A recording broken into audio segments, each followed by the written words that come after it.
So my first question is, what drives your passion for photography? Connecting with people. Am I looking at you? Yes. Okay. Connecting with people on a level that's a little deeper than a lot of other professions where you can speak to them or just interact with them physically, but with photography, photojournalism, you can reach into the hearts and souls and tell stories and evoke emotions and change lives and just impact this world. That's what drives my passion. What was the first photo professionally taken by you? I was a window washer in Knoxville, Tennessee, and it was a very funny picture because the window reflected cars, and it looked like he was washing cars, and I got a lot of comments on it. Have you ever been compromised by your emotions to take a photo? Many times, many times. As a photojournalist, you cover a lot of tragedies, hurricanes, shootings, fires, and people who lost loved ones, and you always think whether you're a human or a photographer, but then the main thing is that by telling the story, you're going to help things.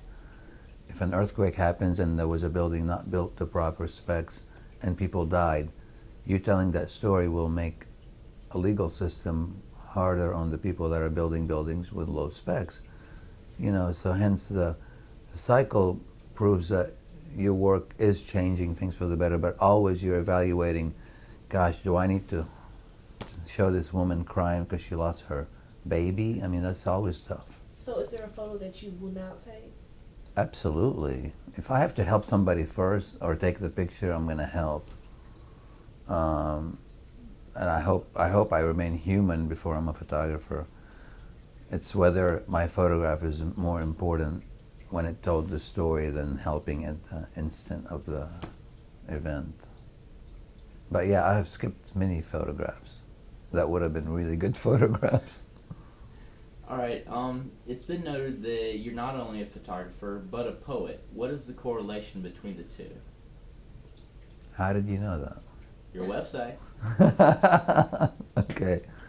The two are very close, actually. Poetry is weaving words together and creating something that appeals to emotions.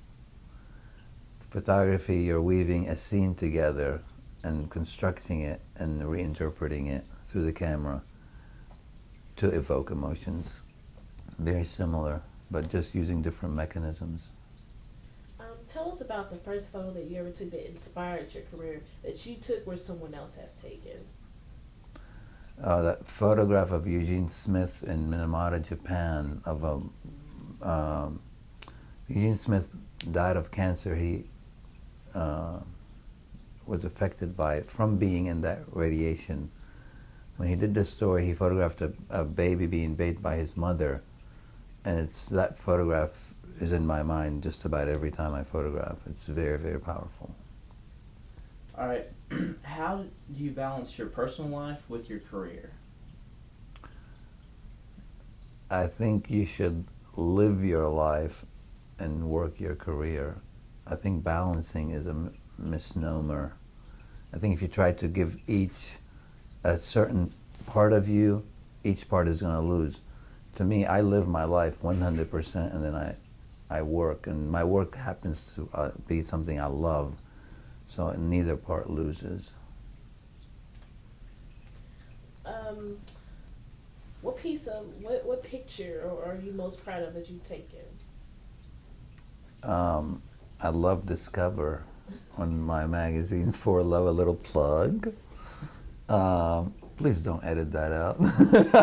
I'm kidding. No, the eyes on this girl are very striking to me, and I love a lot of pictures. I can't say. I mean, when I die, I want about 100 photographs that I've taken to be in the casket with me, because it's really hard to pick one. But just faces intrigue me, human faces. All right. What other career path would you have chosen beside photography? I write now, in addition to photography, and I love that. I think it's very powerful to write, and you can connect with people on a deep level and affect things. by writing anything that has an impact. I want to impact generations, and if that's your goal, any form of art is going to be very effective. If you were to give an aspiring photographer one essential piece of advice, what would it be? Wow. Just go after it with everything you got, and just don't forget who you are, what you want to say, because they tell you journalism has to be objective. That doesn't work. Journalism has to be subjective, in my opinion. If you're not telling me what you think of the situation, I don't really care. I don't want to know the 5 Y's or W's, whatever they are. I don't even know what they are, the 5 W's. Who, what, when, Yeah, where, whatever. why? I'm sorry, but that's not going to work. I want you to tell me how you feel about it, what you make out of it, and how it's going to impact me. I want to know your opinion. That's the advice I would tell people, is to be passionate about what they do, not just on the surface. Just dive in, dive in, dive in. Well, thank you so much for your time. You're so That concludes our welcome. interview, and we appreciate you speaking. You are very Thank welcome. you. Thank You're very you. welcome.